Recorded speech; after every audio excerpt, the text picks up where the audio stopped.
지금부터 진행되는 질문과 답변 속에서 큰 지혜를 발견하셔서 부처님 전에 환희심 내서 복 많이 지으시기를 바라드립니다. 자, 그러면 질문 부탁드리겠습니다. 이제까지 저는 다른 이들의 말은 거의 듣지 않고 살아온 것 같습니다. 한 곳에 꽂히면 옆도 뒤도 보지 않고 오로지 그 길만 고집했습니다. 그 속 깊은 곳에는 남편, 자식, 부모에 대한 이기적인 애착과 우리 가정 편안하고 잘 살게 해달라는 염원이 자리 잡고 있었던 것 같습니다. 그래서인지 처음에 기대했던 바와는 달리 그 길의 끝에서 저는 항상 실망하곤 했습니다. 또 다른 곳, 또 다른 곳. 몇 곳을 거쳐 불교에 눈을 떴습니다. 시간은 흘렀지만 마음 깊은 곳에는 항상 공부에 대한 갈증은 해소되지 않았고 저는 3년의 원을 세웠습니다. 경전 공부를 좀 해보자. 선지식 만나고 좋은 공부하는 도반 만나기를 바론.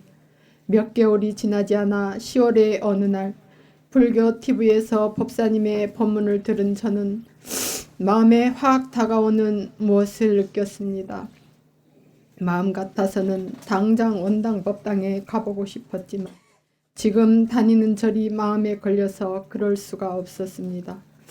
그날 이후 집에서 저는 금강경 7독을 시작했습니다. 독송 3일 후 법사님께서 꿈에 오셔서 밝은 미소로 악수를 해 주셨습니다. 그리고 얼마 뒤 한 번 더 오셔서 못마땅한 얼굴로 저를 꾸짖어 주십니다. 지금 와서 생각해보니 자꾸 출가를 미루었던 것이 원인인 것 같습니다. 금강경 독송 이후 집안 식구들의 매듭이 풀려가고 있는 듯합니다. 30년도 더 된 동생과의 부채관계가 저로 인해 매듭이 지어졌습니다. 너무나도 신기하고 의아한 경험이었습니다. 이번에는 혼자서 조용히 가야지. 300일 기도가 시작되었을 때 수마로부터 사투가 시작됐습니다. 잠은 재앙을 불러온다는데 그래도 안 하지만 말자. 이 시간도 지나가겠지. 그때는 바치는 것을 잘 하지 않았던 것 같습니다. 어느 사이인가 알 듯 모를 듯 금강경 독송을 잘하고 있는 자신을 보았습니다. 두 번째 주말 출가를 다녀온 후 꿈에 법사님께서 저희 집에 오셔서 공양하시고 제 지갑의 영수증을 보시고는 너무 많은 돈을 썼구나 하십니다. 이후 꿈에 두 번 점포가 보였는데 깨끗하게 정돈돼 있어 보이며 저를 기다리고 있노라 합니다. 저는 지금은 몸이 아파 못한다 하니 복권 장사하면 되지 합니다. 봄에 딸아이와 보았던 점포였던 것 같습니다.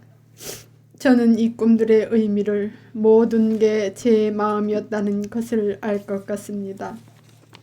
법사님, 저는 업보청산의 길이 아닌 부처님 시봉하는 길을 가고 싶습니다. 저는 지금 작은 사업을 하나 시작하려고 하는데요. 누구의 돈도 빌리지 않고 제 스스로 자금을 만들 계획입니다. 커피숍을 운영할 생각인데 결혼한 딸아이가 현재 다른 커피숍에서 점장을 일하고 있습니다. 딸아이의 도움을 받아 창업하고 차후 제가 배워서 운영할 계획입니다. 자식은 없보라 하는데 지금으로서는 딸의 도움을 받는 것이 안정적이란 생각이 듭니다. 이 마음 부처님께 바쳐보지만 아직 답이 서지 않습니다. 공경하는 법사님, 제가 현명한 선택을 할 수 있는 법문을 청하옵니다. 감사합니다.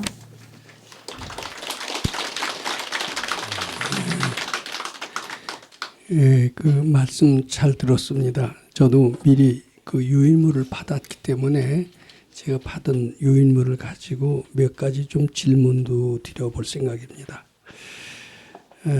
한참 만에 부처님 가르침을 만났다라고 하는 걸 보면 처음부터 불교를 하신 건 아니고 혹시 뭐 기독교나 다른 쪽으로도 공부하신 적이 있으셨나요? 다른 사람이 말하는 뭐 사입이라 하면 사입이랄까 뭐 하여튼 그런 쪽에 불교는 아니었죠. 예. 네. 예, 그런 가르침으로 한번 마음에 탁 박히면은 그쪽에 푹 빠져서 하다가 실망할 때까지는 그걸 계속해서 하다가 또 바꾸고 그러다가 이제 불교를 만나시게 됐다라는 얘기이신 것 같습니다. 그러시다가 이제 이 불교 TV 아마 BTN을 보셨던 모양이죠. 네, BTN을 보시면서 확 다가온다라는 느낌을 받으셨다고 하는데 그 전에도 다른 가르침 만났을 때도 확 다가오는 그런 체험을 하신 적은 없었어요. 그런 적은 없습니다. 그냥 좋다 하니까 가서 하다가 빠진 것 같습니다. 그냥 다른 사람이 좋다고 하니까 다른 사람 말에 의해서 들어간 거죠. 근데 이것은 마음에 확 박혀서 이 가르침으로 오게 된 것은 마음 밖에서 답을 찾은 게 아니라 지 마음의 소리에 의해서 움직였으니까 지 마음 속에서 답을 찾았다. 이렇게 이해하셔도 됩니다. 이게 어떻게 보면 최초로 불법을 실행하신 거고 체험하신 것이다. 금강경을 실험하고 체험하신 것이다. 이제 뭐냐면 보통은 다 좋다니까 그런 귀동량으로 다른 사람이 꼬시는 말 속에 넘어가서 따라하는 수가 많습니다. 즉 마음 밖에서 어떤 자료에 의해서 그 자료를 보고 행동했던 수가 많았던 것 같습니다. 그런데 이 가르침을 듣고도 그저 마음에 꽂히는 것이 없었으면 그냥 지나갔을지도 모르죠. 근데 마음에 와서 확 꽂히는 것이 있었다라는 것은 내 마음 속에서 어떤 지혜의 소리, 믿음의 소리가 나오기 시작을 했고 그 가르침을 따라서 시작했다라는 것은 특히 금강경을 실천했다. 불법의 참뜻을 대의를 실천했다. 저는 이렇게 표현하고 싶습니다. 지 마음속에서 구한다라는 그런 점에서 불법의 참 가르침을 실천했다. 이렇게 보시는 거고 마음속에서 나온 판단대로 하면은 대개는 잘못된 길로 가지지를 않습니다. 근데 마음의 그 내심의 그 지혜, 내심의 지혜가 아닌 마음 밖에서 다른 사람들이 좋대더라 뭐해더라 이런 것을 갖고 한 것은 대개는 잘 안 되는 수가 많아요. 자, 이 저 마음에 확 다가오는 그 무엇. 근데 이것이 아무한테나 그렇게 되지를 않습니다. 저는 이 뒤에 이제 꿈에도 법사를 보았다는 표현이 여러 번 나오는데 이게 이제 꿈의 법사는 생시의 법사하고는 많이 틀립니다. 꿈에 뭐 개를 봤다. 생시의 개하고는 많이 틀립니다. 비슷한 점도 있어요. 근데 사실 많이 틀립니다. 꿈의 죽음, 생시의 죽음과 많이 틀립니다. 꿈의 법사는 사람의 법사는 아닙니다. 즉 생시의 법사 보긴 쉬워요. 일요일 날 여기 원당에 마운동에 오면 항상 볼 수가 있습니다. 그런데 꿈속에서 법사 보는 건 아주 쉽지 않을 겁니다. 여기 많은 분들이 많은 수행을 하지만 꿈에라도 법사 잘 못 봤을 거예요. 꿈의 법사는 뭐냐면 공부의 결과입니다. 법력입니다. 법력이 서야만이 공부의 힘을 체험해야만이 꿈에라도 법사를 봅니다. 꿈에 스님을 보는 것도 좋습니다. 그것도 역시 공부의 힘입니다. 그냥 사람이라고 보시면 안 돼요. 꿈은 생시와 그런 다른 뜻이 있습니다. 그래서 근데 이분은 금강경 칠독을 시작하자마자 바로 법사를 받네요. 근데 빙글에 웃었다고 그랬어요. 빙글에 웃고 악수를 주셨다 그랬어요. 이제 이런 꿈을 갖고 사람들은 해석을 이렇게 합니다. 아, 법사가 나 좋아하나 보다. 이렇게 해석을 해요. 근데 그렇게 해석하면 안 됩니다. 전 만나기도 전이었을 겁니다. 그건 뭐냐 하면은 내 공부의 결과가 내 공부에 대해서 환심을 내가 느끼고 있구나. 그런 뜻으로 보면 됩니다. 공부와 나와 친해지는 거예요. 공부에 환희심을 느끼고 있는 거예요. 그게 악수라는 표현으로 나오는 겁니다. 아마 그리고 나서 마음도 좀 후련하고 시원했었을 겁니다. 그 전에 항상 뭐 믿음을 가지고 이 믿음 저 믿음 바꿔당겼지만은 항상 번뇌망상에서 벗어나시지 못했고 근심 걱정에서 아마 늘 살았을 것으로 이렇게 생각이 됩니다. 그런데 법사 만나서 악수 꿈꾼 뒤에는 무언지 편안해졌고 그 전에서 느낄 수 없었던 어떤 청량감을 느꼈을 것 같습니다. 그렇죠? 네. 편해졌죠. 그 순간 이후로 그렇게 됐을 것은 사실입니다. 왜냐하면 법사라는 게 육신의 법사가 아니에요. 공부의 힘입니다. 근데 공부의 힘이 뭐냐면 매일같이 유튜브에 들어와서 법문 듣고 카페에 들어와서 법문 듣고 아주 취해서 사셨대잖아요. 근데 거기에 그 뭐 카페 듣는다고 왜 그래야 되냐면 거기 공경심이 없으면은 그게 안 됩니다. 공경심을 통해서 아상이 녹거든요. 아상이 녹고 아상이 녹으면서 참나가 부처님의 광명이 임하게 됩니다. 그것이 즐거움으로 나타나죠. 즐거움이 이제 꿈에라도 법사를 보게 되는 겁니다. 근데 그 다음에 꿈에는 어떻게 됐느냐면 못마땅한 꿈으로 나타났어요. 그것은 꿈의 법사는 지혜입니다. 지혜가 웃어주면 너 공부 잘한다 이런 뜻으로 보면 틀림없습니다. 야단치면은 내가 잘못하고 있는 것이로구나. 내가 지금 현재 무언가 문제가 있는 것을 지적하는 것이로구나. 이렇게 됩니다. 근데 자꾸 공부하면은요. 꿈에 보지 않고 현실로도 눈앞에 그대로 또 보게 되고요. 또 공부를 더 잘하면 어떻게 되느냐면 형상에 의지하지 않고 소리로 들리게 되는가 봐요. 공부를 더 잘하면 형상에 의지하지도 않고 소리에 의지하지도 않고 내가 그대로 알아지는 거예요. 내가 그대로 부처가 되는 거죠. 근데 대개 처음에는 뭘로부터 시작이 되느냐면 꿈으로부터 시작이 되는 수가 많다고 그럽니다.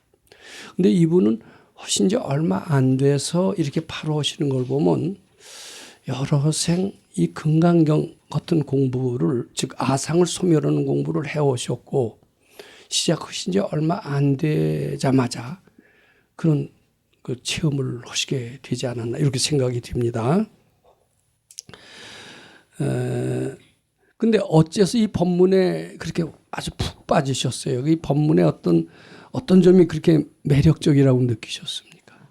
우리가 불교에서는 내려놓아라, 뭐 보시 많이 해라, 뭐 하지만 그게 안 되고 절에 갔을 때만 마음이 편안하지만 집에 돌아왔을 때는 또 변하지 않는 내 모습에 자꾸 실망이 되었었거든요.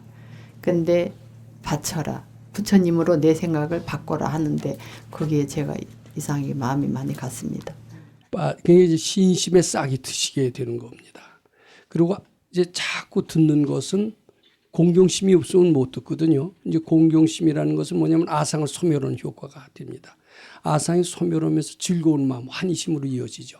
그래서 환희심으로 쭉 이어지는데 되게 순서가 그렇대요. 팍 마음에 와서 닿다 이런 표현을 많이 하십니다. 그건 신심이 나온 겁니다. 신심. 신심을 한번 낳다가 그 뒤로 즐거워하지 않고 그것을 반복 수행하지 않으면 이게 신심의 씨앗이 말라서 사라져요. 근데 계속 유튜브 듣고 출가하시고 이런 것을 하시면서 신심의 싹이 점점 커졌습니다. 즐거운 마음이 점점 커졌습니다. 환희심이 점점 커졌습니다. 그리고 일이 잘 풀리기 시작을 했어요. 일이 왜 풀리느냐? 이 신심이 이제 환희심으로 이어집니다. 환희심은 왜 생기느냐 하면 그전에 환희심 이런 거 잘 체험 못 하셨죠.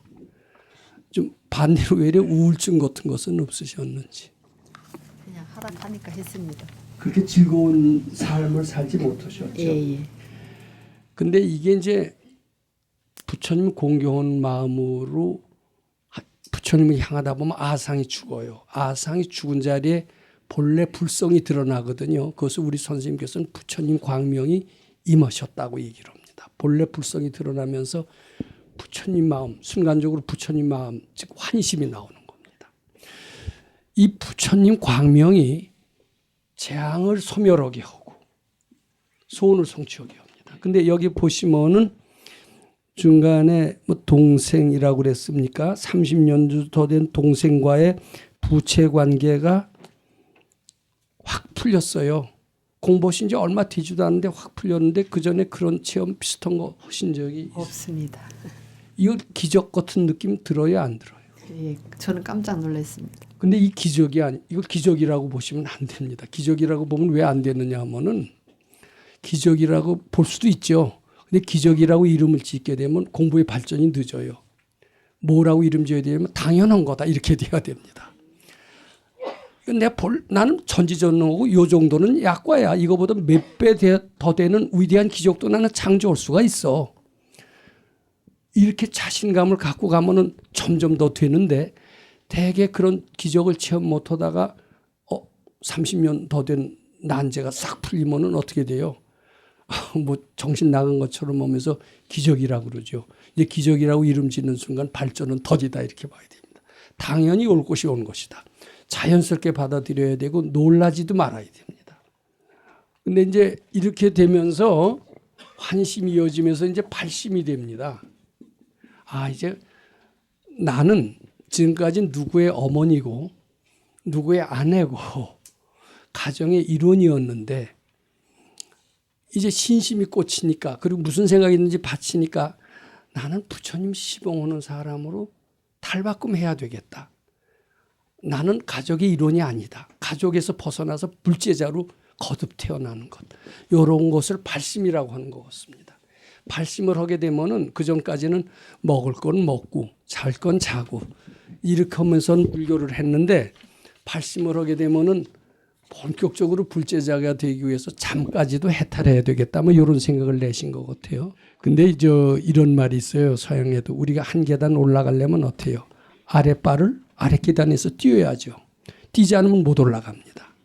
그래서 이 공부를 자꾸 깊이 들어가시려면은 아랫발을 뛰어야 높은 계단에 올라가듯이 과거에 다니던 거기서 벗어나야 됩니다. 과거에 사귀던 친구들하고 벗어나야 됩니다. 그러면 사람들하고 인연을 끊으란 말이냐. 더 높은 도반을 만나야 됩니다. 더 높은 가르침을 만나야 됩니다. 그래 뻗어나가지. 어떻게 의리가 있지.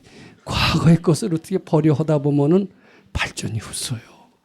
용감하게 앞으로 나가는 것은 바람직한 자세다. 이렇게 말씀드리고 싶습니다.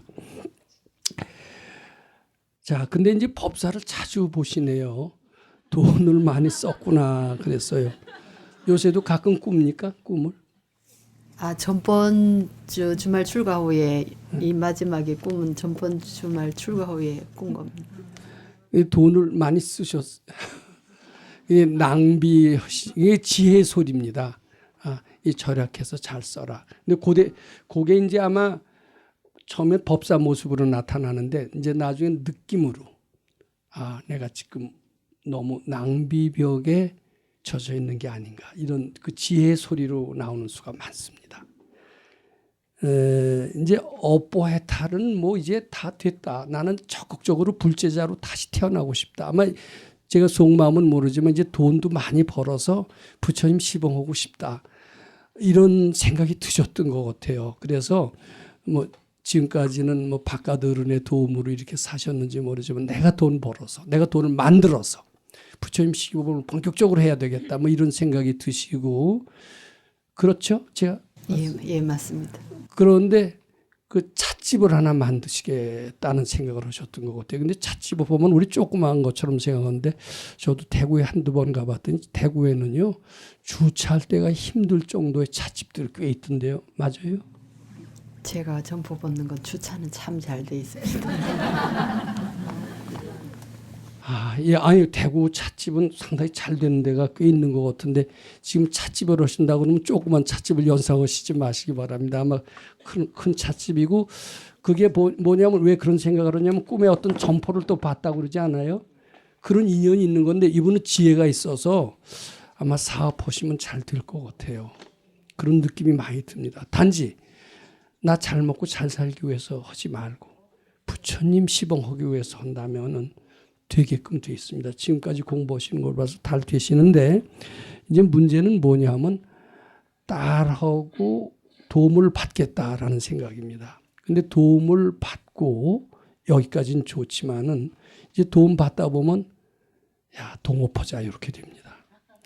동업은 하시지 말기 바랍니다. 동업까지 하시려고 그래요? 아니 이제 자금은 제가 되고 기술은? 저는 기술이 없으니까 그 이제 말하자면 점장으로 관리를 그래야 제가 또 주말 출가를 하지 않습니까? 근데 딸을 도와주려고 하는 거는 뭐 괜찮아요. 나쁘진 않은데 절대로 의지하지는 마십시오. 의지가 이제 말하자면 소위 동업의 표시인데 동업의 결과는 아버지와 아들 동업도 결과가 그렇게 좋지가 않더라고요. 부부 동업까지도 그렇게 꼭 좋은 것 같지가 않습니다. 예, 근데 뭐 동업이라면 이런 말이 되는지 모르지만 부처님과 동업하는 것은 가장 좋습니다. 부처님과 함께하는 커피숍을 하시고 적당히 기술이 된 뒤에는 딸한테는 그만한 사례를 해서 충분히 돈을 줘서 딸로 하여금 그 길을 가게 하고 보살님은 웬 종업원을 쓰시더라도 종업원 써도 서울 출가하실 수 있잖아요. 꼭 딸을 써야 됩니까? 저도 그럴 생각입니다. 예, 조금 야를 자리 그렇게 잡으면. 하셔야 돼요. 그렇게 하시면 아마 잘 되고 딸을 의지하고 같이 돈 벌고 같이 쓰자 이런 것은 부처님 가르침하고는 조금 틀린 것 같습니다. 그렇게 해서 돈을 많이 만들어서 부처님 드리겠다 하면은 그 돈이 부처님한테 가는 게 아니라 부처님이라는 게 뭐냐면 참 나거든요. 부처님한테 드리겠다라고 해야 나한테 돈이 쌓여. 참 나한테 쌓이는 겁니다. 부처님이 참 나이기 때문에 그렇습니다. 예, 그렇게 하시면 잘 될 것 같습니다. 네.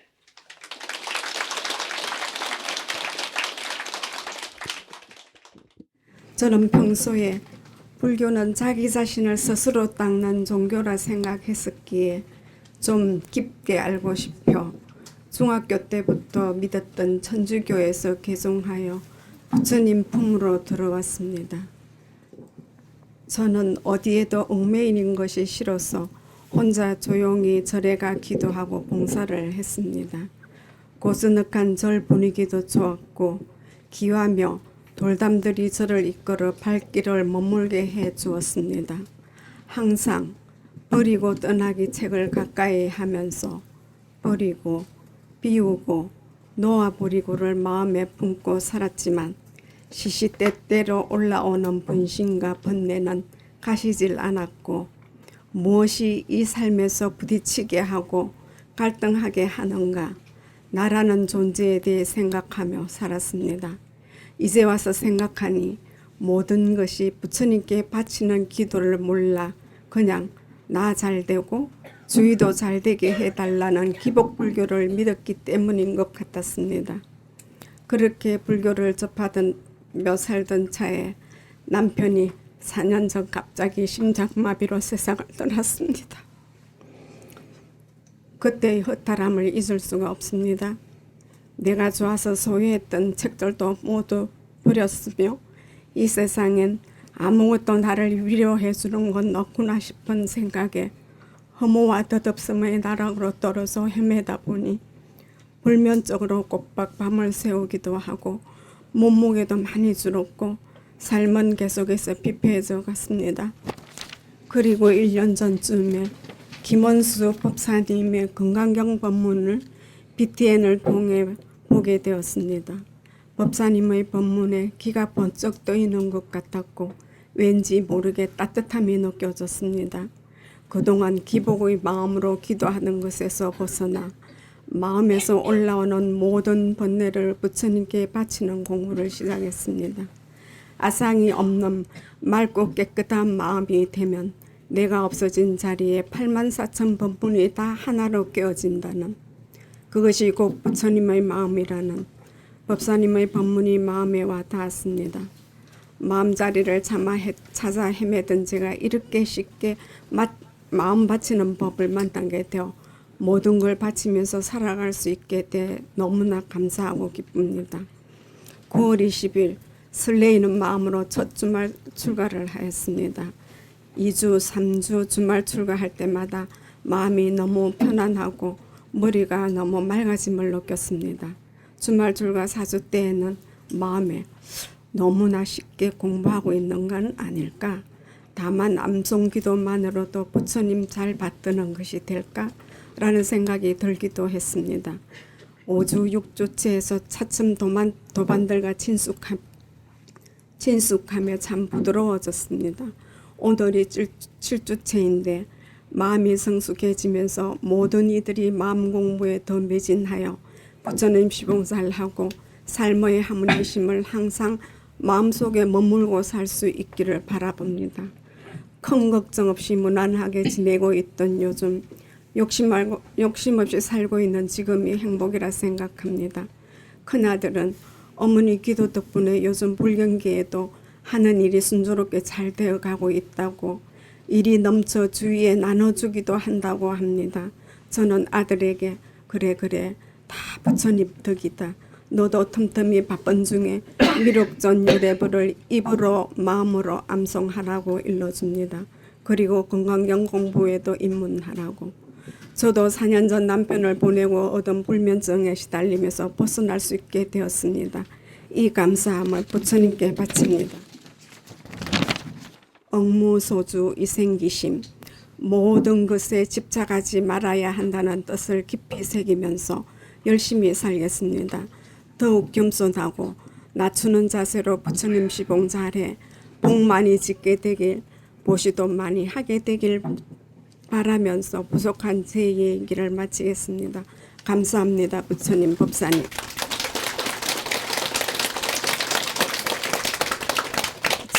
저의 질문은 두 가지입니다. 먼저 꿈을 꾸고 싶은데 꿈이 도저히 꾸어지지 않거든요. 남편 꿈도 꾸고 싶은데 딱 한 번 보이고 안 보이고요. 어머니 가신 지 30년이 됐는데 딱 한 번 보고 못 꿨습니다. 꿈을 되게 꾸고 싶어요. 그 다음 두 번째 질문은 어떻게 하면 불신과 멀리 떨어져 있는 며느리들이 불교에 관심을 가지게 될지, 어떻게 하면 건강경복을 공부를 시작할 수 있을지 궁금합니다. 법사님께 여쭙니다. 그리고 제가 이 글을 마치면서 이 내용과 너무나 많이 일맥상통하는 제 시가 하나 있어서 그거를 낭송해 드릴까 싶은데 괜찮겠습니까? 그래서 제목이 물에 빠진 수종사입니다. 늦가을 물 위로 날아오른 수종사 그림자가 곱다. 물속에 빠진 종소리를 건지려다 내가 빠졌다. 물부둥 치다 말고 하늘 오르니 하 우습다. 스님, 허공에도 감옥 있어예. 복짓는 소리 하들랑 마라. 스님, 스스로를 가두면 그게 감옥이라 예. 감옥, 바깥도 감옥인 게야. 아, 그렇구나. 나를 건지려다 수종사 종소리를 놓아버렸다. 단성이 단풍으로 또 있었다. 감사합니다.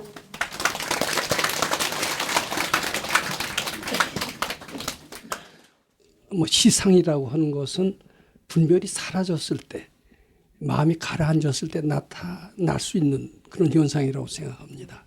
이 깨달음의 표시인데, 제가 내용을 좀 더 잘 음미했더라면 요 발표에 걸맞는 좋은 말씀을 드릴 수 있었을 것이다라고 이렇게 생각을 합니다. 지금 가정 얘기를 구체적으로 쓰시지는 않았는데 바깥으로는 어땠었습니까? 돌아가실 때 무척 괴로우셨던 걸 보면 생전에 살아계셨을 때는 아주 정이 좋으셨을 것 같은데요. 네, 주위에서 좀 부러워할. 인꼬 부부라고. 근데 인꼬 부부로 이렇게 계속 사셨다면은, 즉 바깥으로는 계속 오래 사셨다면 지금 살아계셔도 충분히 살아계실 나이 아닙니까? 67세에 가셨거든요. 60세시면 요새 식으로는 상당히 일찍 가신 겁니다. 그런데 지금까지 살아계셨다면 저는 이 생각을 합니다. 이 가르침을 만날 수 있었을까 이 생각을 합니다. 또 이 가르침을 만났어도 확 마음에 꽂혔을까 이 생각을 합니다. 저는 그 바깥 어른이 돌아가신 것이 이 가르침을 만나는 상당히 결정적인 계기가 되었다라고 생각을 합니다. 지금은 오히려 돌아가신 게 감사합니다.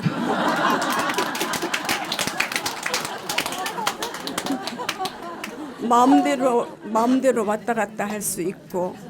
아니 그렇죠. 아니 그런 제 말에 공감하시죠. 이 가르침을 만나도 이렇게 공감이 인고 부부가 되면 이 가르침이 안 들어와요. 그런데 한 번도 사와보지를 안 해서 한 번 좀 사와나 볼 걸 하는 그런. 그러니까 안 싸웠으니까 돌아가시고 나니까 더 마음이 괴로우셨죠. 지금은 편합니다. 지금은 보니까 같이 있었던 게 꼭 행복한 기간도 아니었고 은근히 묶여 있었다는 느낌 안 듭니까? 굉장히 자유로움을 줬고요. 제가 사회 활동을 좀 많이 했거든요. 네. 그래 그거 뒷바라지를 많이 외조를 해줬어요. 왜죠? 예, 뭐 시를 쓰시는 거 보면 시인의 자격도 가지고 계신 것 같습니다. 저가 시인이며 정각가며 한국문인협회 사무국장을 좀 오래 했습니다. 시도 쓰시고 뭐 혹시 소설도 쓰시고 소설은 안 쓰고 시 주로 시 시로 써도 아주 중견. 근데요, 제가 그 책에도 썼습니다마는 그 묘향산 금선대 얘기를 가끔 했습니다. 같은 집 친구가 한양 구경을 하러 갔다가 해가닥 캐고 새벽정이 됐어요. 근데 새벽정이 딱 되고 난 뒤에는 자기 본래 공부했던 것을 잃어버리고 있습니다. 새까맣게 잃어버리고 있으면서 새벽정에 소를 갖다가 구석구석 살점을 뜯어내면서 그 베끼는 것이 마음도 저렇게 닦으면은 잘 닦겠구나 이 생각으로 새벽정을 마음속에 그리다가 확 그리 가서 아들로 태어나면서 전생에 수도했던 기억은 깨끗이 잊어버렸다라고 봐야 됩니다. 그런데 이제 이 친구인 도반이 딱하게 생각하고 구원해 주려고 그리 가서 목탁을 쳤더니 전생을 기억해내고 찾아왔다는 얘기를 혹시 아시고 계실 것 같습니다. 저는 지금 보살님 발표를 듣고 그 생각이 납니다. 보살님이 아마 전생에 상당히 닦으셨던 분으로 생각을 합니다. 그런데 뭔지 마치 묘향산 금선대 도인이 한양 구경을 하러 가다가 중간에 푸죽관에서 어떤 백정이 뼈에 붙은 살을 구석구석 띄어내다 내면서 저렇게 잘 닦으면은 밝아지겠구나. 이 공부하기 싫어서 그렇다고 그래요. 그게 공부가 실증이 났거든요. 이 보살님도 제 생각 같아서는 전생에 잘 닦다가 가정에서 뭐 스님이었을 수도 있다라고 저는 생각을 합니다. 왜냐하면 푸른 산, 맑은 물, 그리고 인경소리, 종소리 그거 들으면 고향에 온 것 같았었죠. 이제 그러던 분이었어요. 그런데 마치 한양 구경하러 가던 도인처럼 남이 가정에서 인고 부부처럼 아주 다정하게 사는 부부를 아마 봤었을 것 같습니다. 제가 소설 쓰듯이 씁니다. 중로로 터는 것도 괜찮지만은 푸른 산, 맑은 물, 뭐 인경소리, 뭐 북소리 다 좋지만 저렇게 가정에서 다정하게 사는 것도 참 좋구나. 마치 그 백정이 어때요? 고기를 구석구석 다 후벼낼 때 저렇게 닦으면 좋겠구나 하듯이 헷가닥 하면서 금생에는 닦았던 거 깨끗이 잊어버리고 인고 부부로 그게 만족하신 줄 알고 비록 불교를 믿긴 믿으셨지만 전생의 기억은 깨끗이 아마 잊어버리고 그대로 달콤하게 행복하게 남들이 부러워하는 삶을 사셨던 것 같습니다. 거의 한 번도 다투시지 않으셨죠? 예, 싸우지를 안 해봤어요. 그게 후회가 돼요 지금. 근데 후회가 되는 게 아니라 지금 좋다시면서 좋으면서도 좀 더 싸워봤더라면. 싸웠으면요 그분 안 돌아갔어요 절대. 속삭이려고 오래 삽니다. 너무 좋으니까 할 게 없어요. 이만하면 됐다. 그분은 그러셨고 이만하면 됐다라는 게 더 이상 향상심을 없게 하고 그 누구의 시도 있잖아요. 만족한 마음은 더 이상 향상심이 없이 죽음이 찾아오는 겁니다. 그래서 가셨는데 그때 이제 이 방송을 듣고 확 꽂혔다라는 것은 저는 그 백정에서 목탁 소리나 똑같다라고 봅니다. 그러면서 옛날에 닭 같은 그 기운이 확 달려오셨다라는 그런 느낌이 들었어요. 상당히 이 가르침에 빠져들으셨죠. 본래 이게 출가를 잘 하시고 이렇게 용감하시 절에 다니시긴 했지만 절에 쓸 땐 출가 한 번도 안 하셨죠. 안 했어요. 네? 안 했어요. 주말 출가 이런 건 모르셨죠. 예, 몰랐어요. 근데 여기 와서는 어떻게 원당같이 참 환경도 열악한데 그런데 출가를 벌써 몇 번이나 하셨네. 방송을 듣고 BTN 방송을 보고 바로 바람법 연구회하고 하심정을 인터넷에 쳐가지고 네. 바로 망원동으로 갔어요. 네. 가가지고 그때 저기 사무실에 계신 분이 이 얘기를 좀 나누다가 원당 법당으로 가보세요 그러더라고요. 그럼 어떻게 갑니까 하니까 주말 출가를 하면 된다고 그래서 그 다음 주일 바로 갔어요. 그게 9월 20일입니다. 근데 그리고 출가를 한 번 한 게 아니라 계속해서 하셨잖아요. 예, 그래서 그 뒤로 계속 안 빠지고. 예, 저는 뭐 이게 비유가 적절한지 몰라도 목탁 소리를 듣던 그 백정이 새정신이 나면서 뒤도 안 돌아보고 가듯이 아마 여기 출가하시면서 남편이 뭐 그리웠다는 생각은 점점 사라졌을 것 같습니다. 그렇죠? 예, 그렇습니다. 그리고 불면증에서도 벗어나고요. 네, 너무너무 네. 감사합니다. 그래서 이제 발심을 하기 직전에 와 있어요. 근데 아직도 그 새벽정 하듯이 하는 이가 미련을 갖듯이 지금 뭐 자손이 속썩이는 것도 하나도 없는 것 같습니다. 근데 아직도 제가 아까도 어떤 분한테 얘기했지만 한 계단 올라가려면은 아래에서 발을 띄셔야 돼요. 근데 지금 질문이 무엇이냐면은 아직도 꿈에라도 남편을 보고 싶다라고 하셔서 꿈을 꿨으면 좋겠고 꿈을 봐야 님을 보고 뭐 님을 봐야 뭐 뽕을 따고 뭐 그렇듯이 보고 싶어서 꿈꾸시고 싶으세요? 아니에요. 다른 사람들 여기 저 원당법당에 모시는 분들 이 얘기 가만히 들어보면 꿈을 많이 꾸고 예몽을 꾼다는 사람들이 참 많더라고요. 예지몽. 예. 근데 이제 그동안 불면증에 많이 시달리셨는데 그러니까 숙면을 취하기가 어렵습니다. 특히 우리처럼 생각이 많은 사람, 연구하는 사람, 또 작가로서 활동을 하셨으니까 머리를 많이 쓰셨죠. 그런 분들은 분별을 딱 쉬지를 못해요. 자꾸 연구하고 시상이라는 것도 그렇게 쉽게 떠오르는 게 아니거든요. 그런 분들은 깊은 잠에 잘 빠지지 못합니다. 저도 출가하고 나서 옆에 있는 도반은 굉장히 꿈을 잘 꾸고 꿈꾸었는데 아주 점쟁이처럼 쪽쪽 맞히는 꿈도 잘 꾸더라. 나는 어떻게 저런 꿈을 꾸나. 생시에서도 보고 이래요.